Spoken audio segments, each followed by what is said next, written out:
देख रहे हैं पावर न्यूज भारत।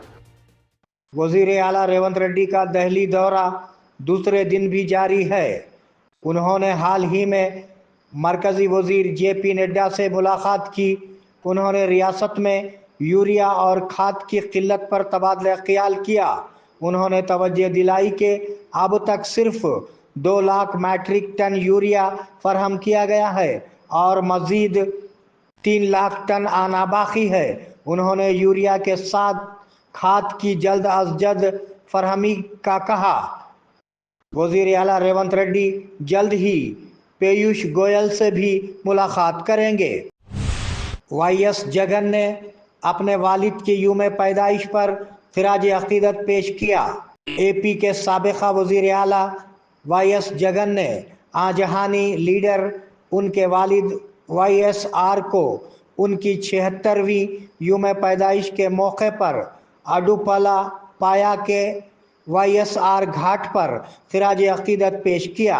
जगन के साथ उनकी वालिदा विजय अम्मा, बीवी भारती रेड्डी, खानदान के अफराद और वाईसीपी कायदीन ने प्रोग्राम में शिरकत की।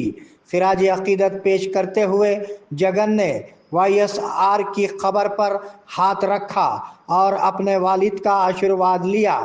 जगन एक्स पर यह तस्वीर पोस्ट करते हुए कहा कि मिस यू डैड कहकर जज्बाती हो गए। केटीआर को क्रॉस टॉक से गुरेज करना चाहिए, नायब वजीर आला भट्टी विक्रमार्का। नायब वजीर आला भट्टी विक्रमार्का ने कहा कि BRS MLA KTR CM Revanth Reddy के चैलेंज को हजम करने से कासिर हैं। क्रॉस टॉक से बचने के लिए केटीआर को बरतरफ किया गया।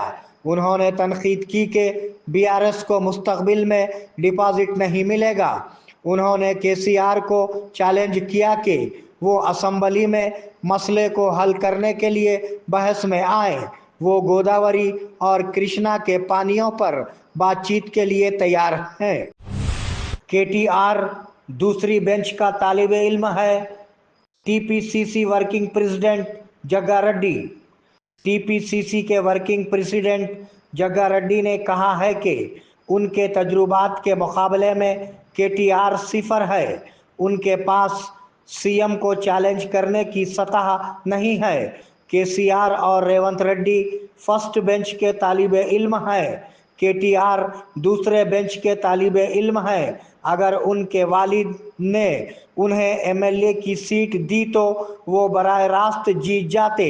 अगर केटीआर अपना मुंह खोलता है तो वो झूठ बोल रहा है। हम उसे 10 लफ्ज कहेंगे।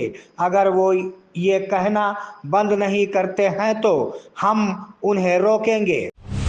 बातचीत जमहूरी तरीके से होनी चाहिए, वजीर पूनम प्रभाकर। वजीर पूनम प्रभाकर ने 10 साला इख्तिदार में रहने के बावजूद फलाही स्कीमों को नाफिज करने में नाकाम रहने पर बीआरएस पर तनकीद की। उन्होंने कहा कि इख्तिदार में आने के बाद कांग्रेस हुकूमत ने पिछली स्कीमों को जारी रखा और इजाफी स्कीमें लाए। उन्होंने कहा कि बातचीत जमहूरी होनी चाहिए और आवाम को आगाह किया जाना चाहिए। हुकूमत इस मामले पर पीछे नहीं हट रही है और स्पीकर को खत लिखकर बहस के लिए आना चाहती है। उन्होंने कहा कि बहस होगी तो आवाम को पता चल जाएगा। निजामाबाद कलेक्टर विनय कृष्णा रेड्डी का दौरा बोधन, स्कीमों को निफाज का जायजा।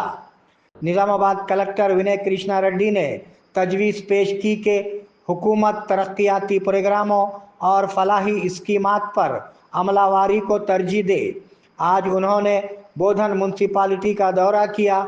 उन्होंने इंदिरम्मा घरों की तामीर, वाना महोत्सवम मौसमी बीमारियों पर काबू पाने के लिए उठाए गए एहतियाती इक़दामात, प्लाटों की रेगुलराइजेशन के लिए दरख्वास्त दहिंदगान को इजाज़तनामे की फरहमी वगैरह के बारे में अहदेदारों के साथ जायज़ा लिया। Krishna Mohan Nizamabad government medical college के प्रिंसिपल मुकर्रर, doctor Christina Z Chong secretary medical health and family welfare department रियासती हुकूमत ने डॉक्टर कृष्णा मोहन को निजामाबाद गवर्नमेंट मेडिकल कॉलेज का प्रिंसिपल मुकर्रर करने के अहकामात जारी किए हैं। वो फिलहाल महेश्वरम मेडिकल कॉलेज में जनरल सर्जन के तौर पर काम कर रहे हैं। डॉक्टर शिवा प्रसाद इस वक्त मेडिकल कॉलेज के इंचार्ज प्रिंसिपल हैं।